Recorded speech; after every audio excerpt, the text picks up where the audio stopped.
All right. Good evening. Today, Monday. What day are we in? Monday, 13th of July. Good to have you guys back in again. Todo lo que están viendo, ¿no? Gracias por sintonizar, ¿no? Today we are having special guests every day. We have a special guest. So today is not the exception. So we have my good friend hailing from Atlanta. I don't know if he's in Atlanta right now, but no better person to explain than himself. So let's just bring on board. Melvin, how's it going, man? How's it going, my friend? It's good to see you. Good to see you too, man. Thank you so much for jumping into this Tertuliando boat for a little bit. Hey, I appreciate you inviting me. So you are in Atlanta as we speak. Yes, here with the family and the dogs, whom you might hear in the background a little bit. We're sheltering in place, gardening together, What? spending time. I'm loving on my kids. They're all teenagers now, so that's crazy. They used to be these little bitty folk. It seems like just yesterday I was bouncing them on my knee. Now they'd probably break my leg. So it's all good. It's it's funny you draw attention to that because during this quarantine it's been like what almost 4 months now, and Hmm. that in the span of adolescents and teenagers is like it's like maybe like in dog years. It's a long it's a long fragment of time, you know It is. and I'm sure that there's physical changes, but there's also the maturing and the evolution of their respective personalities that I'm sure are being tested in these time of lockdowns. It is. One of the things I've been trying to convince them of since the very beginning is that this thing isn't going away quickly. That's not how viruses work, and that's not Yeah, how diseases work. And so one of the things I've been trying to help them understand is it's not about trying to hold your breath until things can get back to what you consider normal, right? Like, how do we adapt? How do we adapt as a family? How do you adapt as individuals? You can't just hide out in your room, right? Like, you need sunlight, you need fresh air, you need these things, right, for your own kind of mental health. And so, how do you make the most of this moment?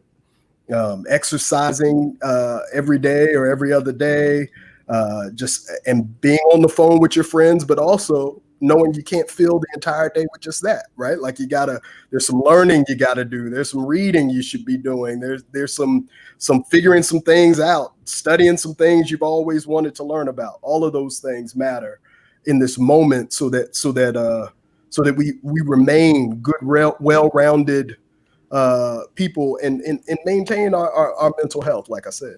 claro. Yeah. Mental sanity, and in times of well, in any time, mental sanity is more than important. But in the vulnerability that we find ourselves in is so critical, and it's like Yes. it's bringing attention to the importance of things that we should be doing anyways. But Hmm. since it's kind of like having sort of like putting things to the fire and testing the substance of things. This is a situation that brings things to Yeah. surface, and there's many things that have been brought to the surface, and we'll talk a little bit about that today. In more of the specific, now that we've already began talking about these times of quarantine, and this is actually what Hmm. this space is called, Tertuliando en Cuarentena, which is conversing in quarantine. Being not just by yourself, but being with your partner, with your kids, with your dogs, with that's the framing that you find yourself in. So how has that been? How has that been in maybe in contrast to pre-corona times? And kind of walk us through or run us through what that shift has been like, and maybe within that shift, what other shifts have been going within the shift, as you realize that things, as you mentioned, are not it's not a 2 week hold down, it's not a 2 month hold down, but it's very undetermined. It's just and then you add on to all the political elements that definitely affect this situation. How has it been for you and your family? Well, it's funny you ask that. Um, I I, uh, I remember early in quarantine, um, and there was a some little meme going around, some little video where a guy asked a man that he said, and during this quarantine time, would you rather be at home? Would you rather A, be at home with your family, your wife, your children, or B? He said B, B, B. I want B. It didn't matter what it was. It didn't matter what it was. It was just I want B. Give me B. Whatever B is, I'll take that. I have been blessed where that's not my issue. Vale, Uh, vale. that's not my issue. But I've been able to enjoy being here with the family, being here with the kids, being here with my spouse, and am grateful for that time. But we made some choices early on, years ago, that for example, we were going to homeschool our children. So our kids are at home most of the time in Mm-hmm. terms of their schooling.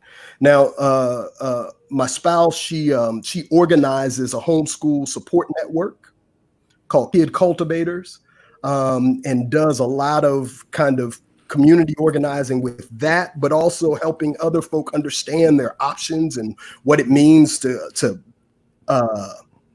to find the community that you need, or to build the community that you need, to be the person in community that reciprocates for Mm-hmm. others' needs. And so she's been doing that for years. And so what this did was this meant that the weekly park days were gone, but but everything else went online. So they do team group online every week, so that the young people get together. They do. It sounds like I have an ambulance going by, or probably a fire truck. So we'll let that pass. Um, so they do that every week. They can't go to the park, but they'll like give each other challenges to do. Mm-hmm. The mothers and other homeschooling parents, they get together once or twice weekly to keep that going, so that support is still there. Most of my work is in person work. What I do is design based problem solving. So I work with organizations, particularly looking at problems around equity, diversity, and inclusion.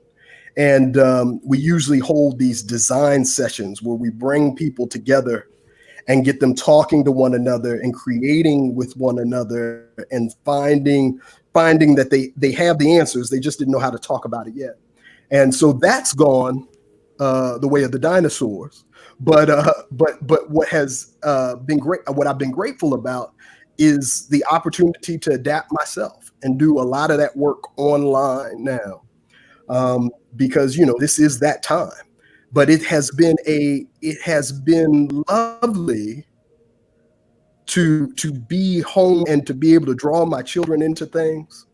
Like I said, we started gardening again together. We put a garden in our front yard, so the neighbors walking by would see it and then come ask questions, and we could share some food, even though we're keeping our distance for sure. Mm-hmm. And also just because early on we didn't know what supply chains were going to be like, and we wanted to remind folk we know how to do this. We can live without being able to run to the grocery store if we have to, right? We just have to remember we got to draw upon some of that ancestral wisdom and bring it into this moment. And so that's what we've been trying to do. You know, something that that, that these talks have in commonality is obviously that this is the forum, but also the fact that we're all finding ourselves in the same situation. It could it could display itself quite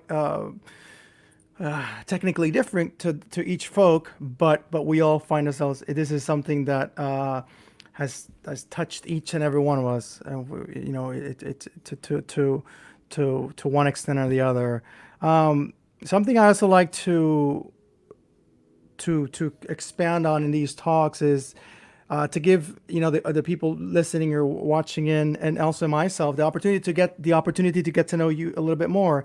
And I do this with this particular question where I allow you to share three or more instances, and I'm gonna kind of give you a bit of a refined version of the question just for you. Um, so, Well, I so appreciate it. I would normally, yeah, man, the primicias, just for you know, I don't know what the English word for that might be, just but the inaugurating element of this question just for you.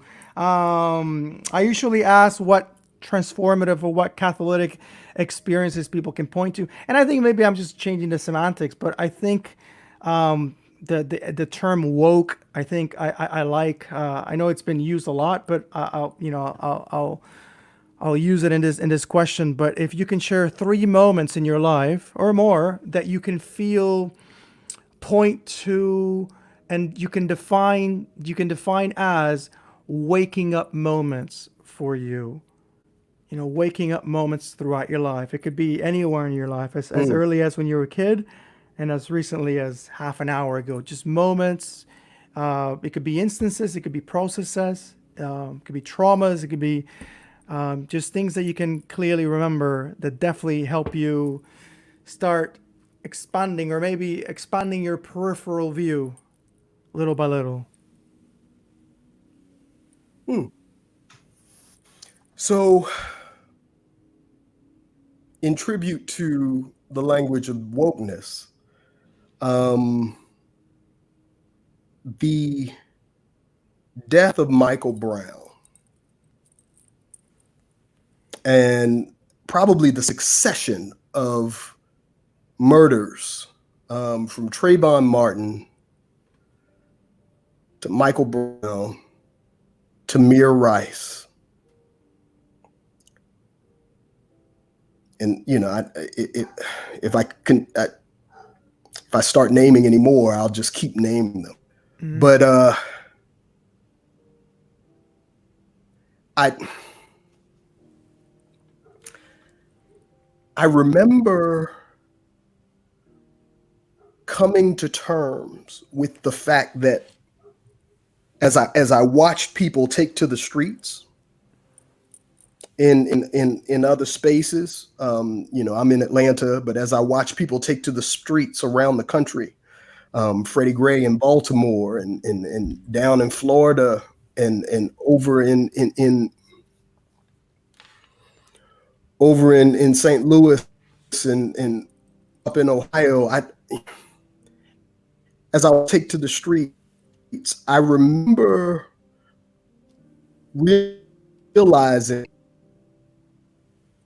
something was afoot that was calling the way I'd been raised into question. I am an Xer. I am the child of the civil rights generation. Um, my parents, because of the work that was done during civil rights by folk who were ageous enough to stand against oppression in that moment, were given access to the goodies of America.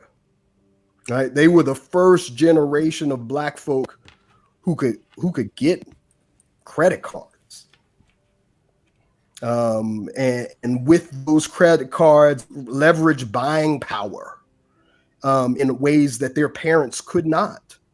Um, they, my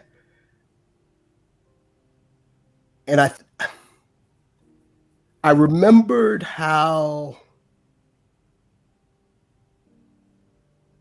devastated folk of my parent generation were when Katrina hit in if they lived in New Orleans, because a lot of those things that they had just gotten access to in their lifetimes were lost. And there wasn't enough lifetime left to replace all of it in the same kind of way. And I remember watching folk grieve over that. And so then, a few years later with the Black Lives Matter movement, I remember thinking, my parents raised me to give America a try, to assimilate, to figure out my place in this thing, and to move. And what I saw in those young people taken to the street was that they were calling that life choice into question and saying, no, we need you to do more than assimilate. We need you to liberate. And that awakening was like, it was life changing for me in all kinds of ways, including like giving me the work I now do. So that's one thing. Just recently, last year, I had an awakening of a different sort. I have been married for now 24 years. My spouse and I just celebrated our anniversary at the end of June 30th. But last year, we hit a rough patch, and we're considering what's the future of this thing together. And part of going through that moment was that time involved me finding a therapist for the first time. Well, not for the first time. I actually did some therapy 20 years before, but first time in 20 years. And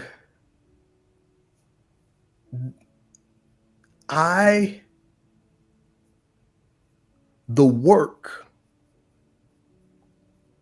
of going inward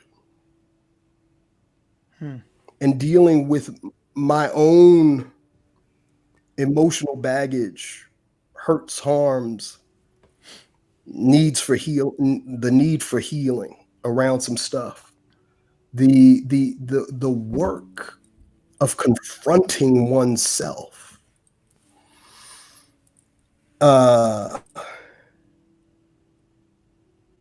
was an awakening that unlike no other, right? Like it I keep this image on my phone. It's my home screen of this piece of art of this man he's just standing kind of in white shorts, bare chested, and it's part of a Ifa ceremony. And so he's not playing the role of an Orisha, but of one who seeks the Orishas. And please free to look up the idea of the Orisha, but the Orishas are the powers created by the creator in the beginning. And so different Orishas represent different what do you call it? Elementals. Mm-hmm. There's an Orisha of fire, Shango, and an Orisha of the ocean, the Ya and Oya, wind, and so on. And this man is standing, and he's staring into the distance, kind of in this kind of defiant and majestic way. He has sneakers, which is why I love it, right? Like, because he's standing in this ancient tradition, but wearing a pair of high tops, like I would. And and he's staring off into the future. Yet he has on this mask of cowrie shells, so you can't see his face. Every time the image is called Rise, um, and but every time I look at it, I I uh, I think of what it means. I think of the word becoming, actually, is what I think of. I think of the word becoming. It's called Rising, and it's by Fahama Pico, Pecouy, and I can kind of show it a little bit. People can see a little bit of it, I guess there. And that cowrie shell mask there is I think of this is someone who is becoming. He's not quite who he will be.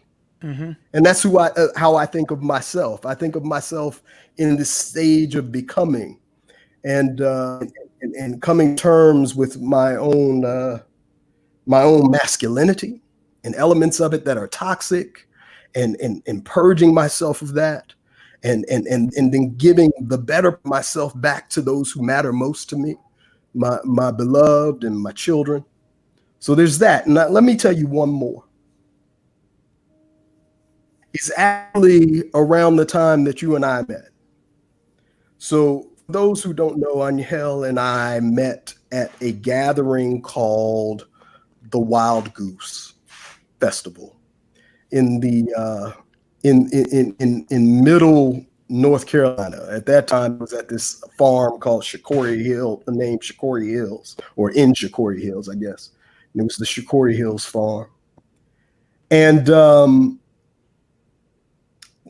it was this, it turned into what ended up being like the largest gathering of progressive Christians in the country.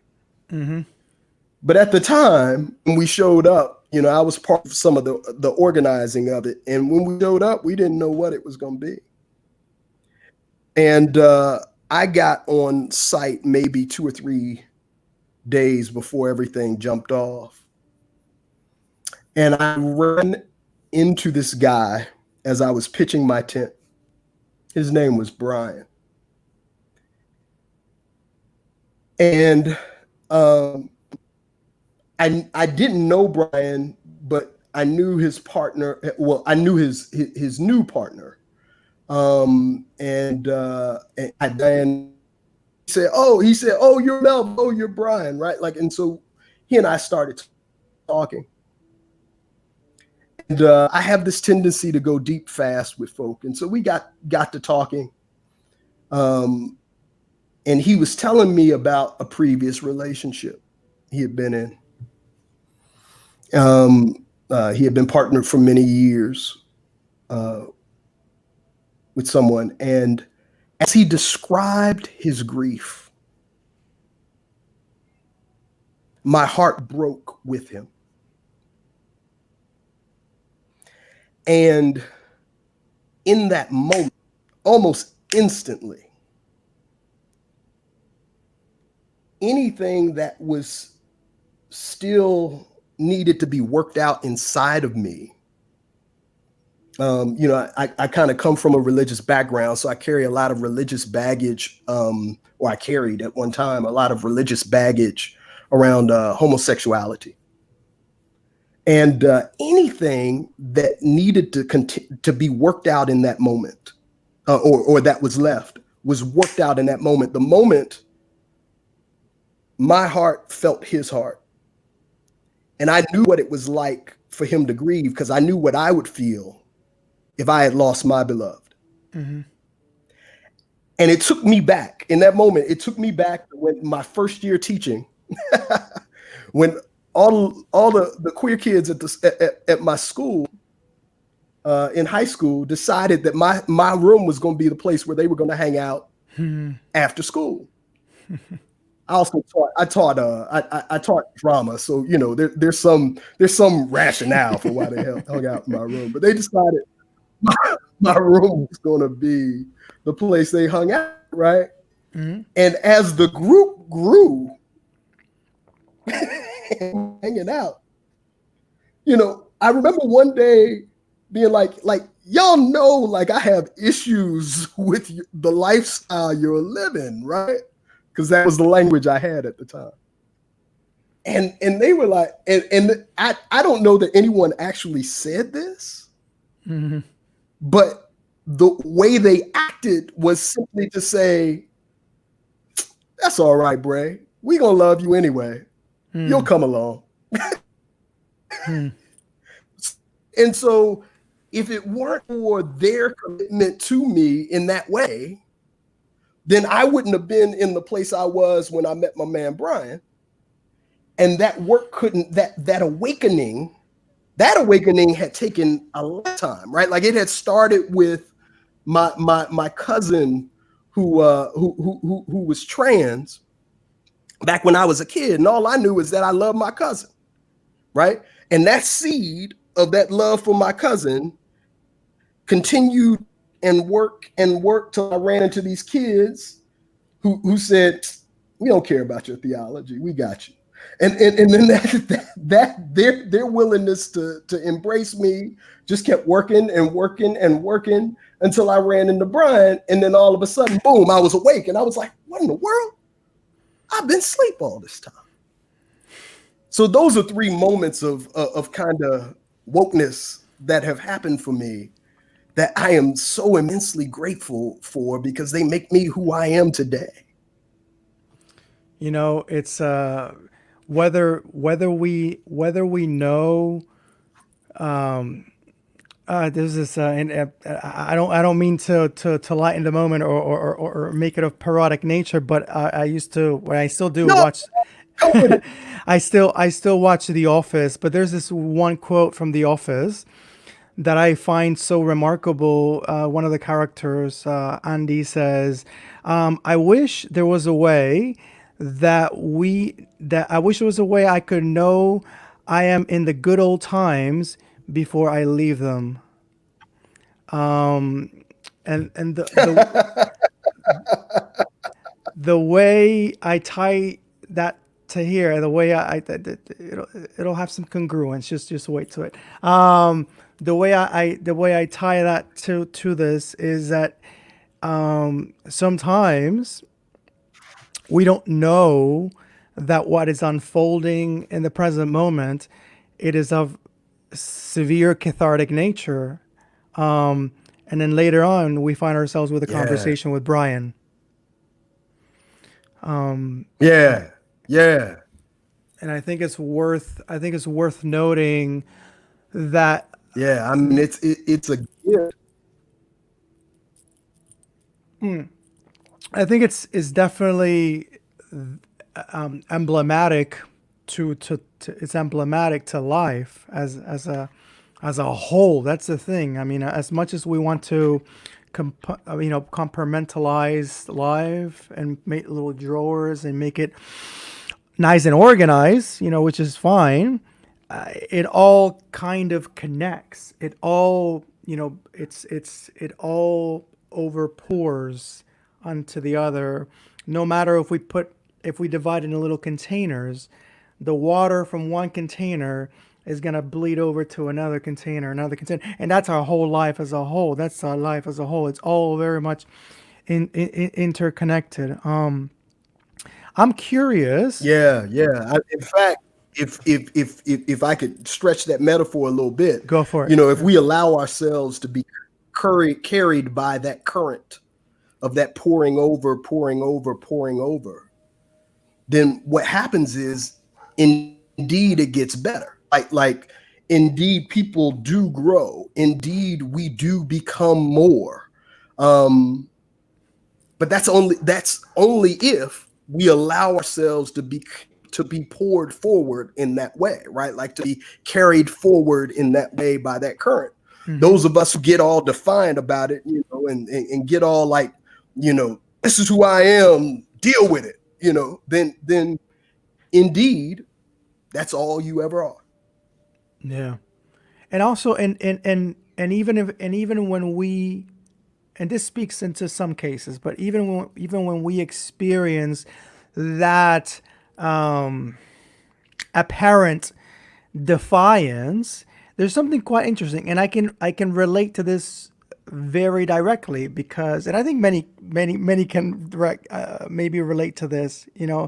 Uh, in our experience, maybe in defiance to our parents. When we are going through our teenage years and whatnot, and we have this sort of obligation to stick to our guns, in an argument and whatnot. So then we don't want to show weakness, so we want to hold at the at least at least in regards to face value content. No, you did not convince me. But then in our loneliness, in our room, in our space by ourselves, there is idealistically, ideally, there is a moment of reflection. There is a moment of, because you are by yourselves, you is a non-threatening place, and that which maybe your parents told you, let's give it Mm-hmm. a hypothetic that it was something of reasonable nature, then it starts digging in. So that's what Mm. that's the whole essence of processes, of not losing faith even when the apparent defiance is there before us. You know what I Mm. mean? That's a good word. That's a good word. In this mode of storytelling, I love hearing stories, and you are a storyteller. So we have a storyteller before us. I mean, we are Yeah, all I wrote a whole storytellers. book about it. We're all storytellers, but you're a really good storyteller. Um, Thank you. what point in your life did you? I guess this is maybe a two-part question. What what point in your life did you realize that you found a compelling force in telling of stories? And then the other part of the question is, tying the story with the myth. Tying the story with the myth. A myth is a story. Um, Hmm. what is the importance? What is the value? And what is the danger found in the myth? It's two-part questions. Two questions. You Mm. can answer the first one as a whole question, and then the other one as a whole different question. Mm. So when did I find story compelling? Probably when my mother used to read to me every night. So I didn't. I grew up poor, and but because of kind of our church community, our faith community, I was able to kind of have a life that was middle class, upper middle class. I went to private schools all of my childhood, um, because those people rallied around us. But and so I didn't have a lot of distractions when I was young because we didn't have a lot of stuff. Mm-hmm. But I had a mother who deeply cared about who I was and who I was becoming. And part of how she showed that was that when it was time to go to bed, she'd come sit in my room and read to me. And she kept that up for years, right? Like as long as I was willing to hear the story, she'd do it. She'd read to me. And and I something about that moment. I mean, something about that time being associated with her kind of rooted the power of story so deep in me that it was almost kind of like a priori. It was something I just took for granted as being true, and took for granted that everybody else understood the power of story. And so much of my life has just kind of revolved around it since then. I went to college thinking I was going to become a minister, and as a minister, you got to learn how to preach, but the books I wanted to read on preaching were books about how to tell a good story. And there was this particular book called Overhearing the Gospel that was all about what does it mean to take anything you consider to be true, to encapsulate it in a story so that you're not always telling people what they should think, but you're allowing them to overhear other people wrestling with the thing and draw their own conclusions from it about what is true. And that idea just intoxicated me. It excited me. And then when I didn't end up behind the pulpit and ended up in a classroom, I became a language arts teacher, right? Like, so I taught literature. So really, and I worked in the inner city. So, when I got there, the book we used in class was different than the book we gave kids to take home. Kids had to have a book to take home, but it was a book that could be thrown away. So much of what we were studying wasn't even in the book they had to take home. It's crazy. Don't get me started about public education and what in the lengths to which public school teachers have to go to accommodate things that are just not even useful when it comes to educating kids, and then the things they lack that would be useful, like the text that we're using in class. But anyway, and so I'd assign this book. I'd assign a story or something for kids to read, and if it wasn't in the book they were taking home, I'd photocopy it and give it to them. But teenagers, man, they weren't trying to read this story. So what would I do? Every day in class, I'd tell the story. So I'm telling the story of John Steinbeck's Pearl. My kids living in the projects and or in the SWATs of Atlanta, there was nothing in them that thought John Steinbeck had anything to tell them. Mm-hmm. Right. But, if I'm telling them the story, as I tell them the story, I'd act it out, and I'd climb I had these cabinets in my room because I was in the science room. So, while this dude's climbing this cliff, I'd climb up the cabinet, right? Like anything to keep these kids engaged, right? Yeah. Knowing the power of this thing, right? When I tell them when we get to the story of Alice Walker, and I'm telling them about this quilt and how this young lady was chastising her mama, her black mama, for using this beautiful this quilt that her grandmother had made, because this is an heirloom. You shouldn't use this on the bed. And her mother's trying to figure out, why wouldn't you use it? Quilts are for being used, right? Being able to act that out and bring in quilts from my house so that the kids could see it. I recognize the power of that thing.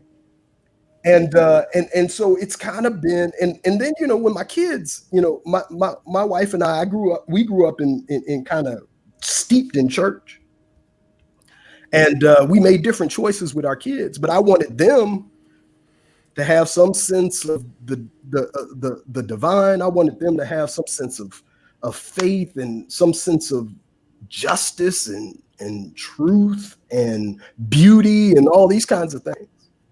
So and I couldn't tell them the stories the way they were handed down to me. Mm-hmm. So then I try to use the books my mom used to read from and be like, man, I can't say that. That doesn't make any sense. I don't believe those things. That's not who I want my kids to be in the world. So as I was reading them, I would rewrite the stories, telling them to my kids. I mean, it's just kind of always been there. So that's that. That's that thing. And I can keep, I think story is transformative. And much of what we're doing is trying to live into more beautiful, more just, more verdant stories. I think that's what life is about. And even this movement moment, this Black Lives Matter moment, is an invitation to live into a more beautiful telling of the story, right? This statement, Black is forever, is a reminder to Black people and brown people and anyone who's been pushed to the margins that we have staying power. That's our story, and we get to shape the future. That's our story. Um, so that's story. Now you asked about myth. So myth is a particular kind of story. They're the stories around which people organize their lives, right? Like, so, America's notion of itself, is linked to certain stories that it, right? Whether it be simple stories like, George Washington chopped down the cherry tree and said, "I cannot tell a lie," right? And then we think honest, and then we call Abe Lincoln honest, and we tell the story of Abe Lincoln freeing the slaves and all this nonsense, right? And we forget the parts of the story where Washington was an enslaver and Lincoln was an opportunist who needed more bodies to win a war.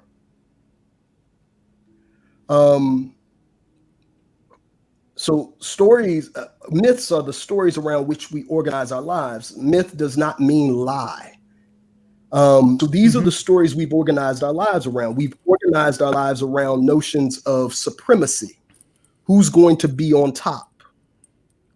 And the challenge is to say those stories that marginalize, those stories that exclude, those stories that put white people on top, or men on top, or straight people on top. Those stories are stories that aren't just right, like they produce this violence in the world that we don't want.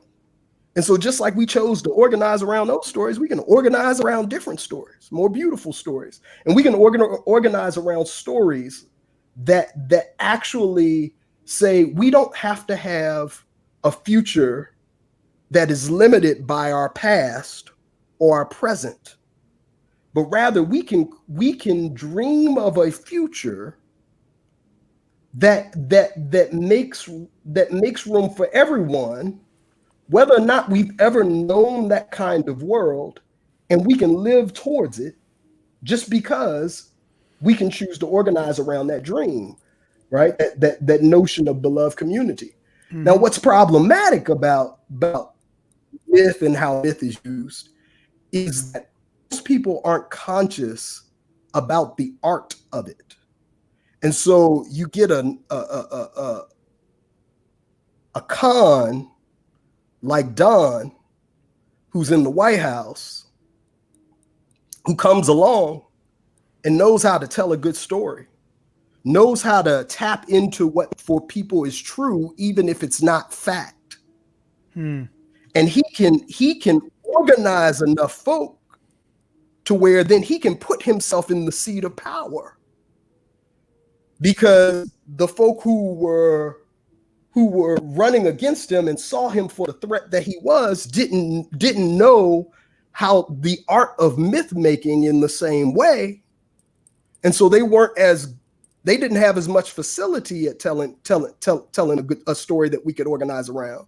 They were telling stories that most of us didn't buy, like we're better together. Yeah, we may be, but when has that ever been? Right. Right.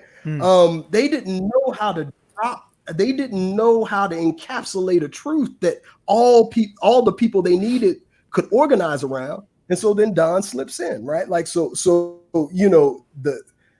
myth can be used, myth making can be used for good and bad.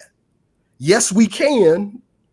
Took Obama to the White House, becoming a more perfect union to the House.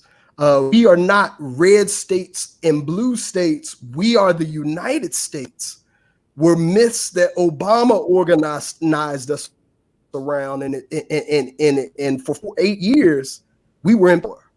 But then here comes somebody else who said Mexican rapists and grab them by the genitalia, and build a wall, and ban the Muslims and put babies in cages, and he got his folk organized, riled up too. And it's the level of revelation that one might find in those who advocate for certain premises and certain actions that are just right down injustice driven, and they defend that person's right to do what that person does because the other person before him also did it wrong. And what I'm trying to get to is, it's like we keep on going around in circles, kind of like chasing, like a dog chasing its own tail, rather than that moment of uncomfortability and realizing, yes, this is really confronting myself and it's really hard, but I really want to get it better. I don't just want to pretend like I want to get it better. I do want to get it better, but that it's like dislocating an arm and not wanting to put it back into place because it's going to hurt. And it's like, so I'll rather just make up some argument to allow myself to be okay with a dislocated arm. And I think that in the United States of America, you can definitely comment more on this, but the United States of America, just speaking of it in the specifics, it's a great example of how that looks, of pretending it's okay, pretending it's getting better, when in reality, doing and putting so much effort into the appearance of it. And I think politics touches on that. So we have this particular kind of ethic in the U.S. And one might say it itself is its own myth. That if we feel better, it's better. That if we think better, then, or if we say better, if we speak better, then it's better. As long as I don't use the N word. As long as I don't feel hatred against you. As long as I don't think for any length of time about how I'm going to exploit you, then it's better. As opposed to holding ourselves to the standard of, no, do better, right? Like you gotta do better. Exploitation isn't a thing that happens in your mind because you planned it. Your ancestors made sure to build the exploitation into the systems and structures themselves, right? So all you have to do is keep walking the path that they put in place, laid out for you. All you have to do is keep pulling the levers that they put in place. All you have to do is keep utilizing the same structures and systems and mechanisms, policies, practices, processes that they worked out, and you'll keep getting that same exploitative, inequitable result, right? So the challenge for us is not just to change our thoughts. You don't have to say the N word to treat people like them and to put them in a position where they are actually trying to make do with less. You don't have to feel like you don't have to feel hate to join folk with the tiki torches talking about you will not replace us in Charlottesville. You don't have to feel anything to pull your gun as a police officer and drop someone, because rather than deal with the moment in a way that de-escalates, right? You don't have to feel about that. That can just be part of your reaction, your reflex, because you've spent an entire life watching Black bodies die in every film, in film after film, TV show after TV show, watching Black people be used, be written into the script just to be taken out in an act of violence, right? Like that's what triggers, that's what conditions the mind to accept Black death or brown death. The people, nobody just woke up one day and said, you know what I should do today? We should burn pages at the border. That's what we should do. No, they've been conditioned all their lives to where they don't even have the faculties to recognize how far. They don't have the wherewithal to recognize just how morally depraved that is. The cruelty is the point. But for some people, their brain doesn't register cruelty anymore.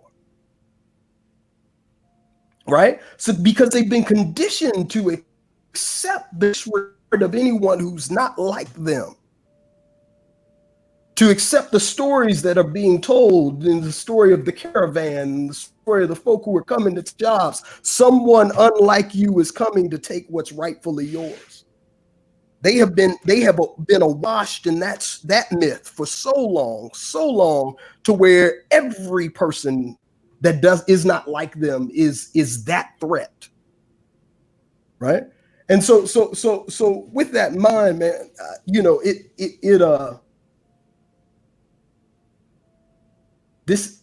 we have to do the work of embodying something better. And so that's why much of my equity work now kind of centers on the embodiment. And I'm actually using a model called the beloved 12-step model, right? Like, so it's a 12-step model of, okay, I won't be anti-racist. Okay, step one, admit I got a problem. And that I have actually the power, I am endowed with the power to do something about it. Because people have been lying to me all my life saying, well, this is just the way it is. There's nothing we can do.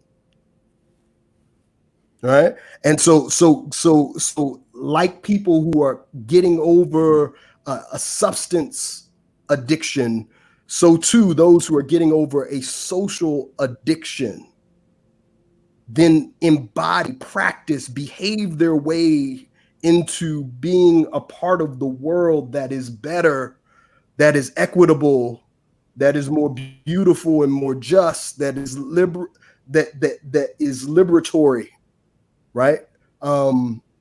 They get to do that. And I think, honestly, if we don't find more and more embodied ways for people to hold this thing, then the fervor of this moment, of this Black Lives moment, will die down. When people get to go back to work, they'll be distracted by the need to make a living, and the fervor of this moment will die down, and people won't know what to do to keep it alive, because keeping it alive isn't about how you feel. It's about how you choose to behave and show up in the world.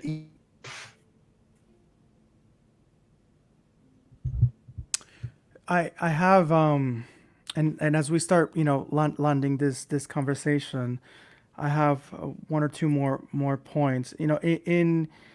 I have not seen it, so I can't opine on it particularly.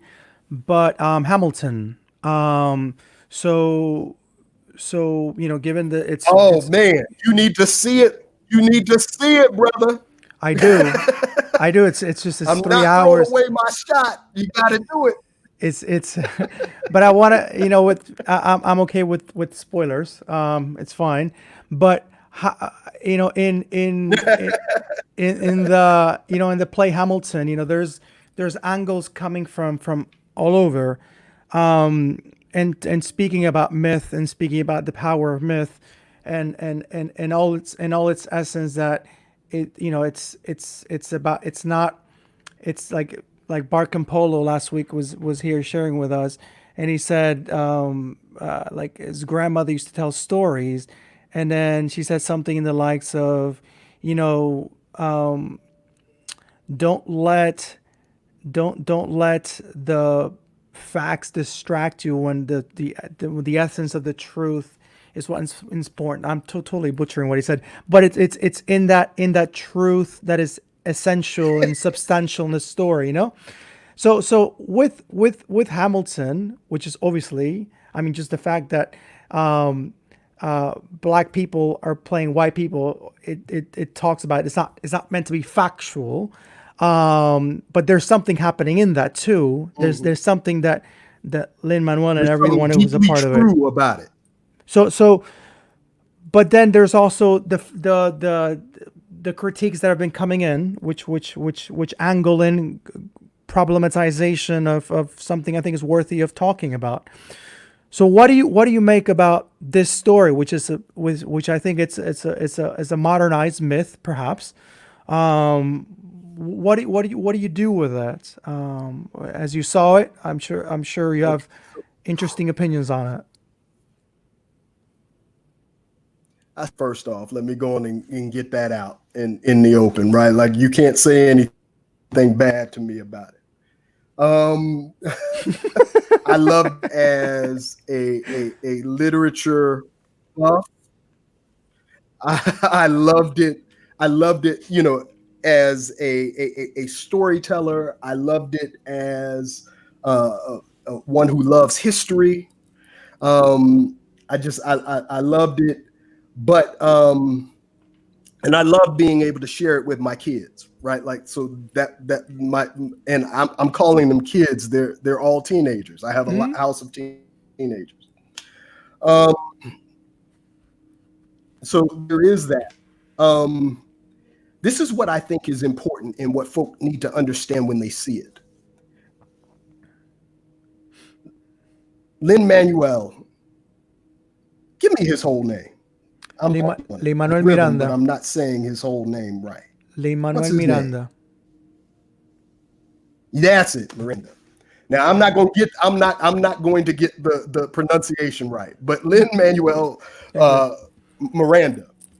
What he's doing there is this work of futurism, right? Which I was talking about earlier, right? Like, how do you imagine a future that is not limited by the past or the present, but is not disconnected from it, and which in which we can be centered as opposed to addendum, or as opposed to marginalized. America's history is one of the marginalization of black and brown people. So anytime you go back to look for inspiration, those of us who look like us are going to be outside the frame. If we're in the frame, we're in the frame in service to white folk and to whiteness, right? Lynn said, "Nope, not going. I'm not going to do that. I'm going to imagine the past with us in the center, with people of color in the center, and in so doing, a world that is just, that centers black and brownness. And then I'm going to choose a story, a particular story that grafts us into this American story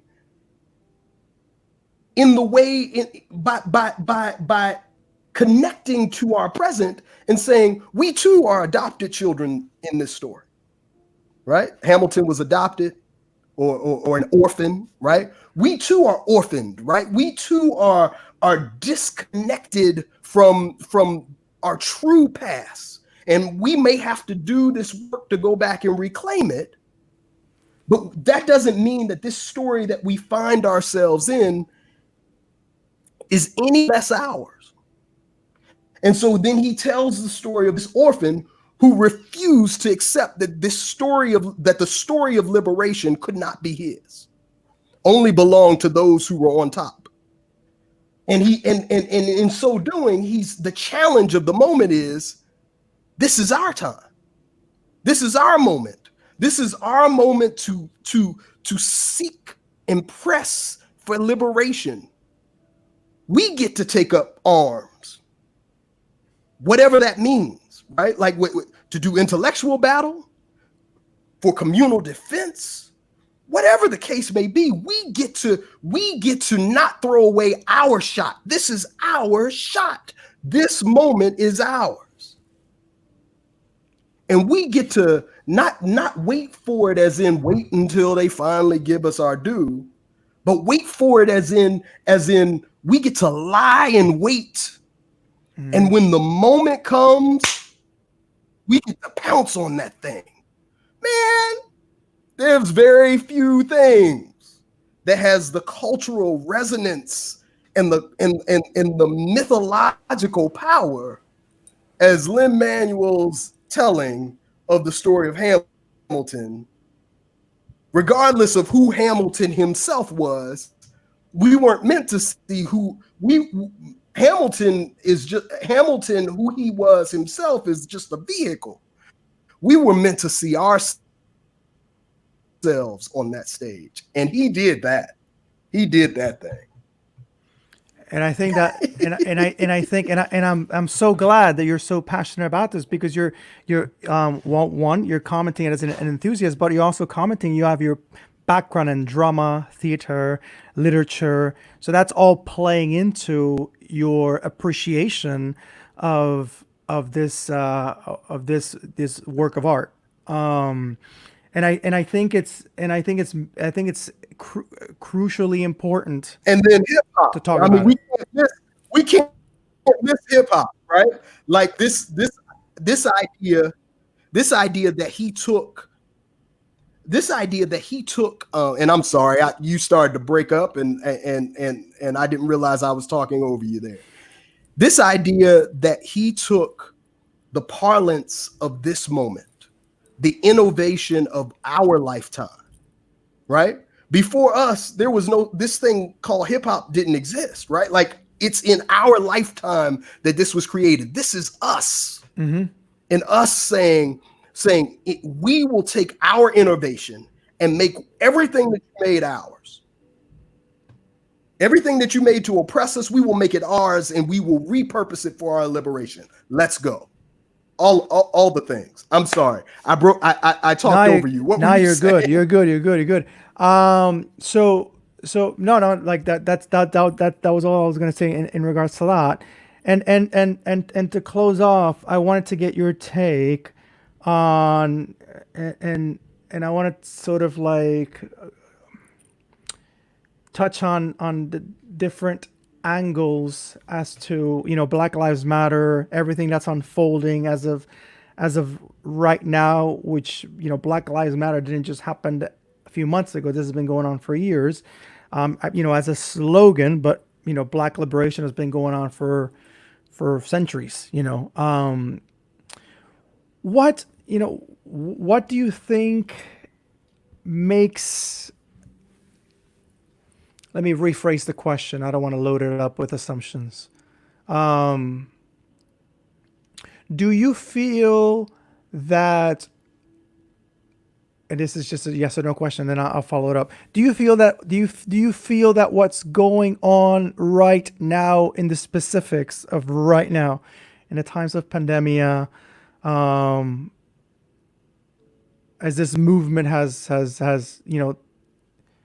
spread out and has become far more undeniable, harder to ignore, do you feel that this is remarkably different than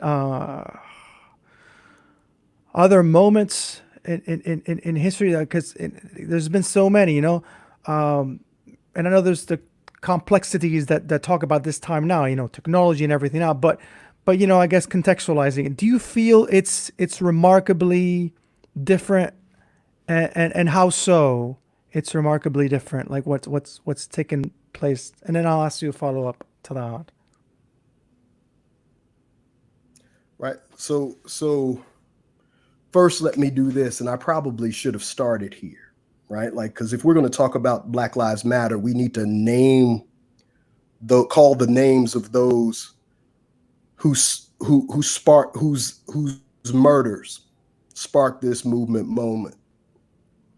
So Breonna Taylor, say her name, Breonna and Taylor, George Floyd. We George want to say Floyd. his name. Um, Tony McDade. We want to say his name. Tony McDay. And Ahmaud Arbery here in Georgia. We want to say his name. Ahmaud Arbery. It is important that we root ourselves in the knowledge of the honoring of those who were taken from us, who were stolen, whose lives were cut short. Because anything we have to say needs to give honor to that sacrifice. And that's not quite the right word, right? Like, because they didn't give theirs willingly. And so we have to make meaning out of that loss.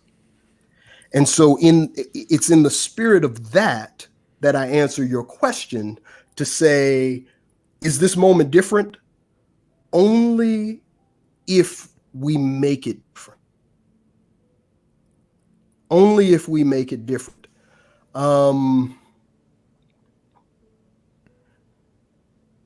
We are not the first people to think these thoughts of liberation. We are not the first people to say these words. We are not the first people to feel things. We are not even the first people to do what is being done. Not only are we not the first, we are probably not the best. People who were far smarter than us, far more diligent than us, far more committed than us. None of us can think we outcommit Harriet Tubman or Sojourner Truth, or I mean, like, none of us, right? Like Fannie Lou Hamer and Ella Baker, right? Like, none of us can outdo what these people did. None of us bring any more goods to the table. So what we have to do then is understand that the thing we're up against intends to continue. It intends to live. And we have to be even more committed to its demise. Supremacist logics must cease. Systems of inequity must be dismantled, but not just dismantled, they must be replaced. It's not enough just to defund the police, although I'm all for it. I'm about that life, right? But we have to reimagine public safety. We have to reinvest in the well-being of our communities. We have to we have to dig deep and recognize some of the patterns of behavior that we've gotten caught up in trying to navigate these systems of inequity that we need to let go and lay down in order to be able to live in a world of equity, right? Like we have to do it. We make it count for more. And if we do, then we can hand our children a world that was a little better than when we found it. The follow up question I was going to ask you, it's in why do you gather that this time around? I mean, I'm going to make a freeloaded assumption here, but I feel that people, especially people in public spaces or people in positions of power or for authority, are speaking about this probably quite candidly and quite openly as they've never before. And I guess there's a plurality of motivations, no? But generally speaking, and just as honestly as you can gather your thoughts, why and of course tying it up with my assumption, my assumption is that I feel like it seems like and of course I have to confess I have not been quite intentionally involved in educating myself in this regards, but speaking about social justice, injustices and stuff, and I feel like people in the mainstream are talking about this. Let's talk about specifics. Pastors that never have really been vocal about this have been vocalizing it. What do you think are the I don't say reason, I think there's reasons. What is your gathering of that? And I ask this because to not be naive and to also use this as an opportunity to understand one another as to what drives us. Mm-hmm. So I don't know that I have a whole lot to offer that's different than what you hear in other spaces about why this moment. There is one thing that I think is a part of it, and like you say, there are multiple reasons, right? Like there are multiple. One is we were living with a crisis. Mm-hmm. And because we were, social science, they say that the COVID crisis, the novel coronavirus crisis, jarred people in a way where and particularly if they couldn't access, we have these, we have a type of insurance in the United States, healthcare in the United States, that those who can afford insurance get to go to the front of the line, right? Like, so it's front of the line insurance. And COVID-19 didn't care what kind of insurance you had. It was going to treat you exactly the same way. And you were going to be wherever you were in the line. Like your privileges, the privileges you had gotten used to weren't working for you in the same way anymore. Right. And then, this, if you were used to kind of having this particular kind of health access, the fact that didn't allow you to get tested any more frequently or any more easily and stuff, that kind of stuff already had people experiencing a kind of loss and inequity that most white people don't experience. Most highly educated people may not experience. So there's something about the COVID-19 moment, the crisis, that did some work for sure. But what I think is often that's overlooked is not just the fact of seeing George Floyd die on video, We've seen enough of those kind of snuff films.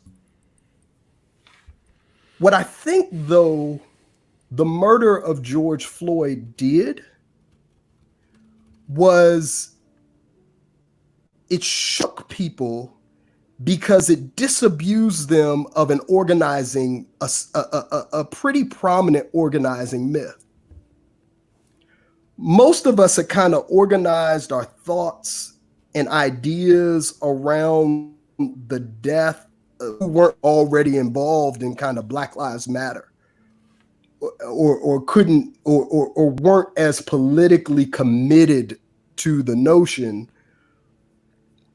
I think they had resolved for themselves and organized their thoughts and attitudes around the idea of police operating in having to do what they do in the blink of an eye, in the split second.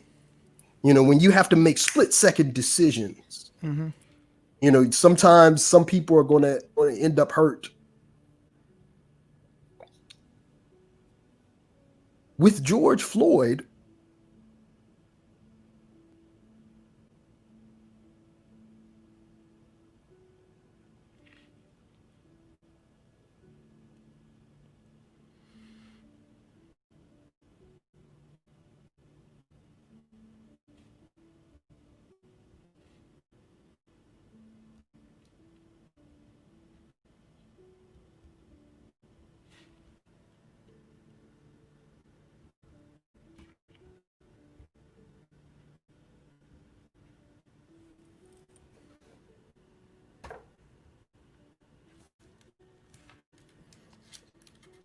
Okay, give me a second, Melvin. I think I stopped hearing you. I'm trying to check if it's on my end. Give me one second. there it is. Okay, My okay, mic there we go. muted There. automatically for some reason. Okay, can you maybe take So a minute and a half back, maybe?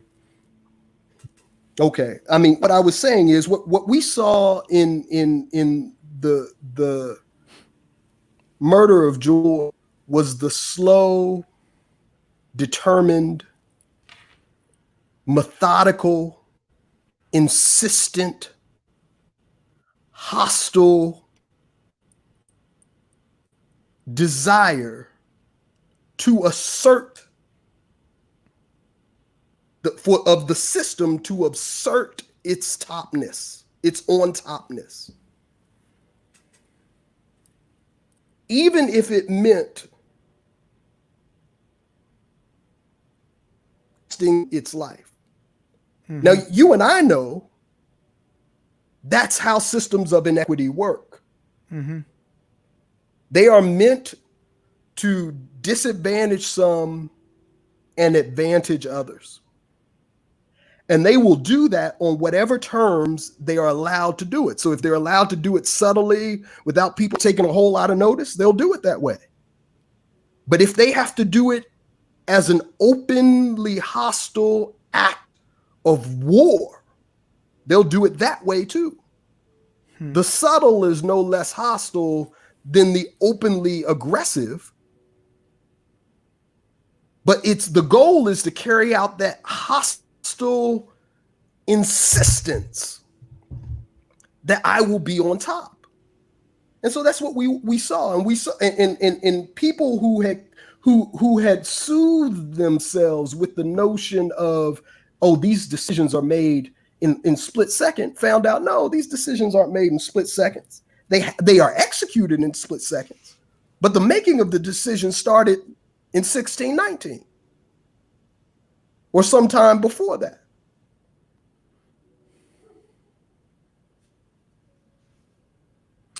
Do you think, Melvin, this is a little sub question, then I'll ask you the last question to wrap this up.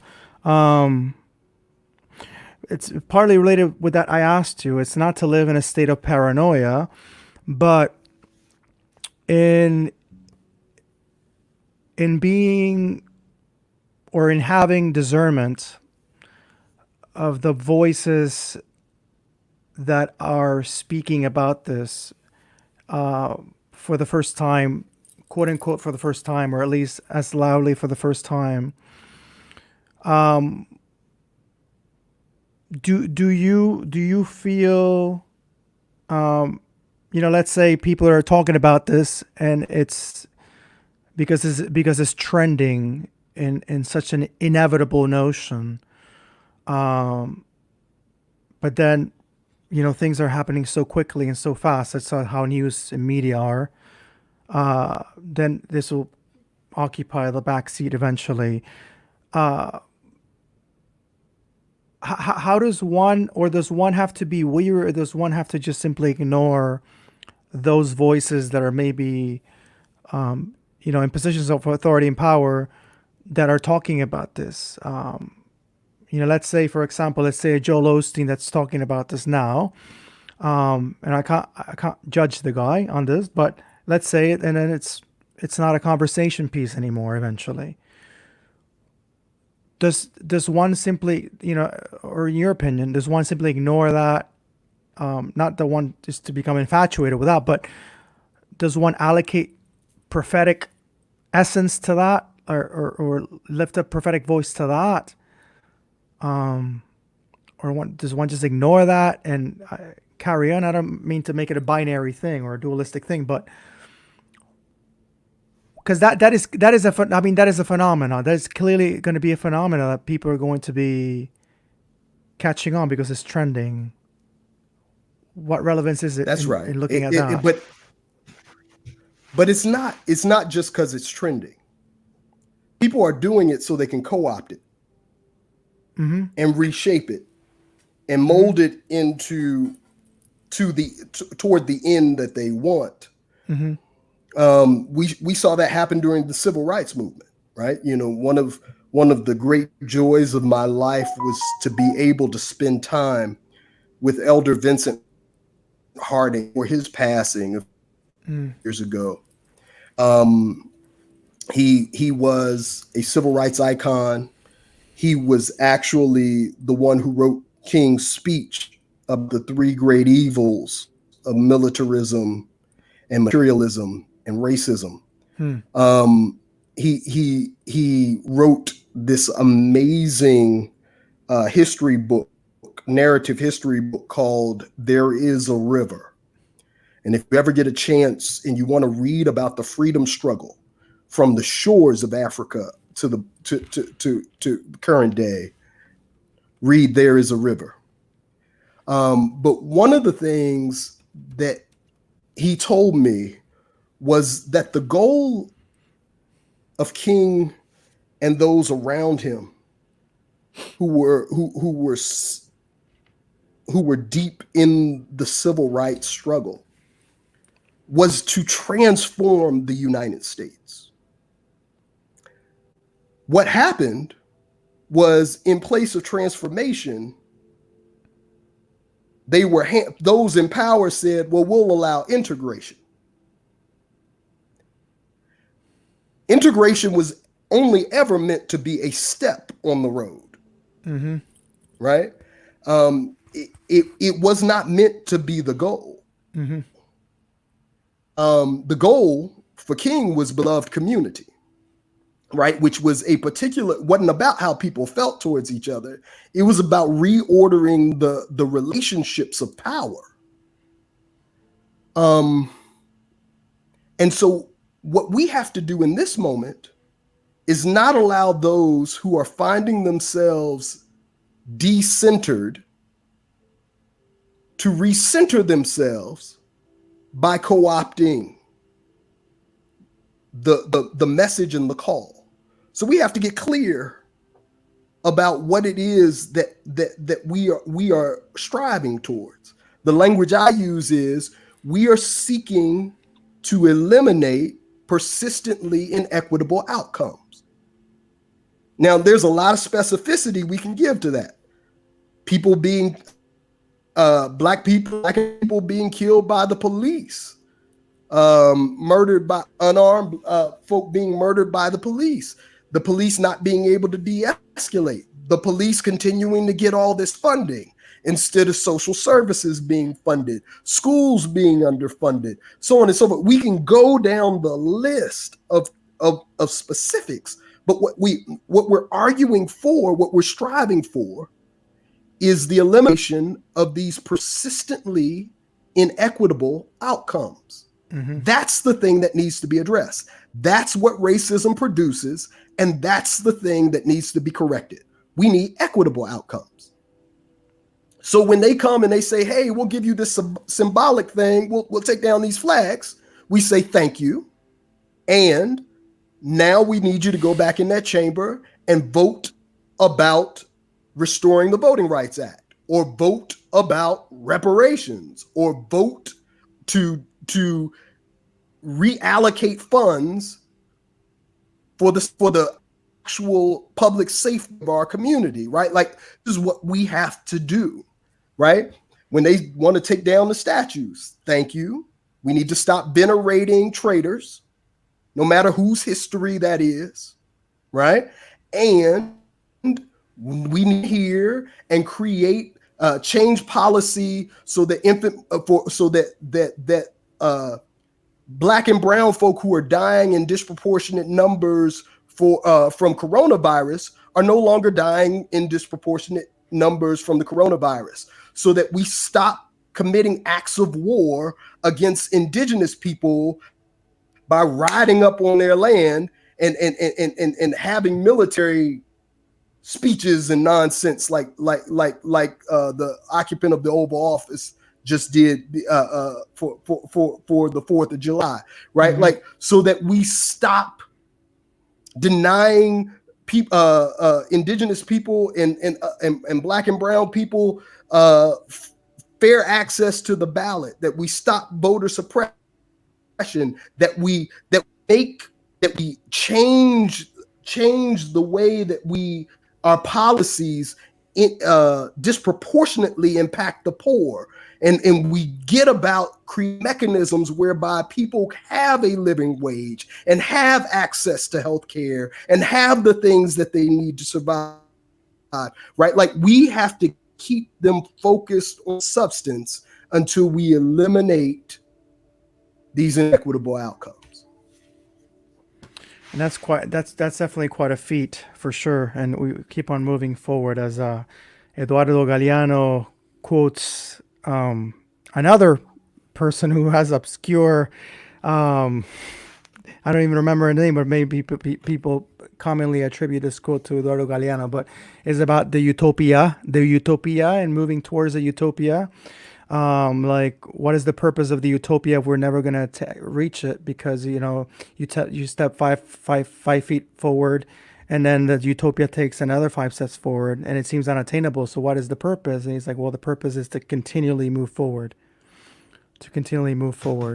The last question I want to ask you is in the nature of kind of maybe a little bit of the Imaginarium. I think of that song that I think also wasn't written by this person I'm going to name.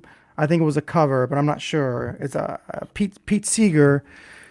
I think did a cover of the song. I think it's called "Last Night I Had the Strangest Dream."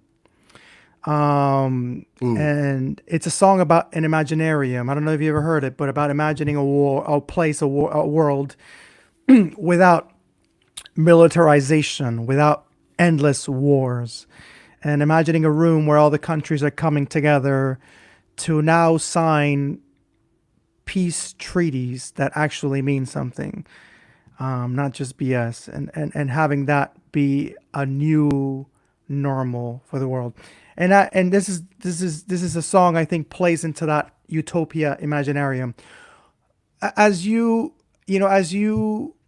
tell stories, as you listen to stories, as you read stories, as you view stories that tell us a myth that moves us towards this utopia, what are some tangible, concrete things? They could be just in the ordinary, in your everyday, that you find yourself doing on your own, with your family, And I asked Bart Campolo this question too because I find great interest in what each and every one of the people that come on board, what things you guys are doing that help you one way or another, every day, Mm. on you by yourself with your family. What are some practices that you do that help you? And then you have the last word, my good friend. Mm. So I'm thinking right now, last night I watched the movie After Earth with my son, who's just of an age where I could share it with him. And I'm thinking of the character played by Will Smith, where when his son was coming manic, he'd say, "Take a knee and root yourself in this moment. Hmm. The sights, the smells, the sounds." And that's what I try to do.